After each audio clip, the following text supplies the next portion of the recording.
Hey everybody, my name's Ed. Okay, so this is a video response. I was tagged by Damien Sleepy Reader 666 for the favorite Batman sequence. So I'm gonna pick a story from here. Uh, the first story I'm gonna do is a different story, but the first story I actually thought of was the Joker's five-way revenge from the early 70s. It's such an iconic classic Batman story from that time. It pretty much redefined the Joker as a homicidal maniac. And you just got this really great art from Neil Adams. This is when Neil Adams was at its peak. And you just got this really nice cinematic art going on. And it's dark and it's moody and it's scary. And it also has this really famous splash page here.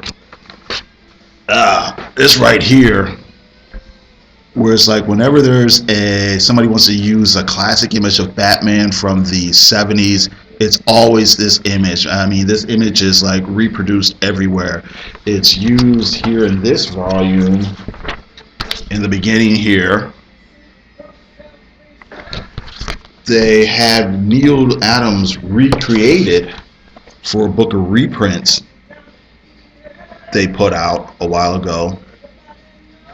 And they just always use that image. That image pops up in like ads for like My Comic Shop. Like if I'm watching something on YouTube and an ad for My Comic Shop comes up, or even if I'm like on a news site or something, it's always that image of Batman that they use. But I'm going to try to make a case for a different story here. It's a 6-page story. Again, it was written by Denny O'Neil and was drawn by Frank Miller. And this is actually Frank Miller's first published Batman work. It's from 1980, and the story was originally printed in DC Holiday Special. Wait, let me find it. It is Superstar Holiday Special, DC Special Series 21, Spring 1980. Santa Claus. Wanted, Santa Claus, dead or alive. Wanted, wanted, Santa Claus. But but I thought it was pretty interesting because obviously Frank Miller is very famous for his Batman work, but this is kind of a lesser known story, and his art style is very, very different than what people are used to seeing in Dark Knight Returns and Dark Knight Strikes Back and some of his more recent work. You get a very lean looking Batman, a very obviously modeled after the Jim Aparo and Neil Adams Batman. And I just think it's really interesting. It's pretty much the style the art style that Frank used when he went over to Marvel, which I think was like the next year or later this year to do Daredevil. But you can see in the way he draws his figures and faces and things. It's very influenced by Gil Kane. You can see some Steve Ditko in there, maybe a little bit of Jack Kirby. You can look at these action scenes. They're very kinetic, very fluid. And you also can see on this page here how there's a little bit of more subtle Will Eisner influence, and just in a way that the page is laid out and how the panels are set up. You see here the establishing shot here is a long vertical panel. You kind of get you get to see the cityscape, the buildings and everything. That also helps set the mood. And here's this guy coming in here, and he's going into like a mission or something like that. Oh, I should probably explain the plot. It's a 10-page story, and what's going on? This mob boss has basically kind of set up this department store to get robbed. He's kind of convinced this former convict to get a job as a department store Santa, and as a department store Santa, he's supposed to let these other crooks into the store and rob them, of course. Batman finds out about it, and before it happens, the convict decides he doesn't want to go back to a life of crime and refuses to do it.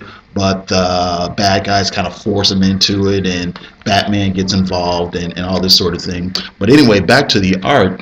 Like I said, you get the vertical panel, that's the setup panel, and then you get the scene is kind of broken up in kind of horizontal panels here that kind of show you the action or whatever, which was kind of a different thing at the time.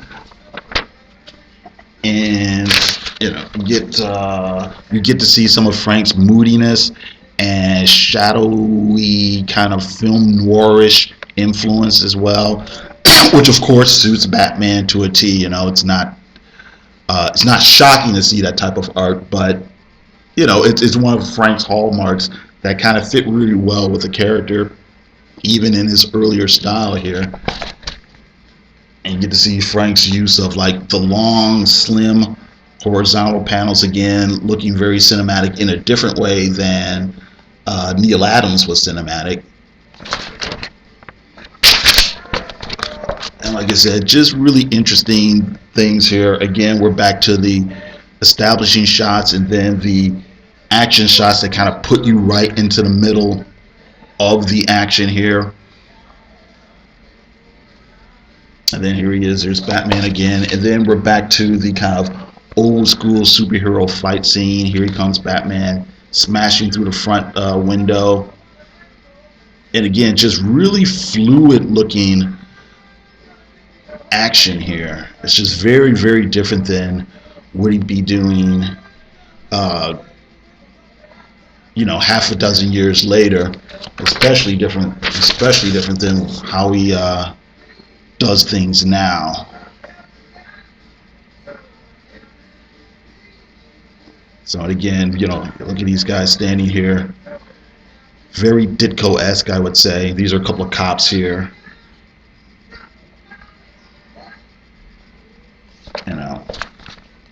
And here's the last page where they see a shining star out of nowhere just appears. It shows Batman where the thugs were hiding, and he's able to take them out pretty easily.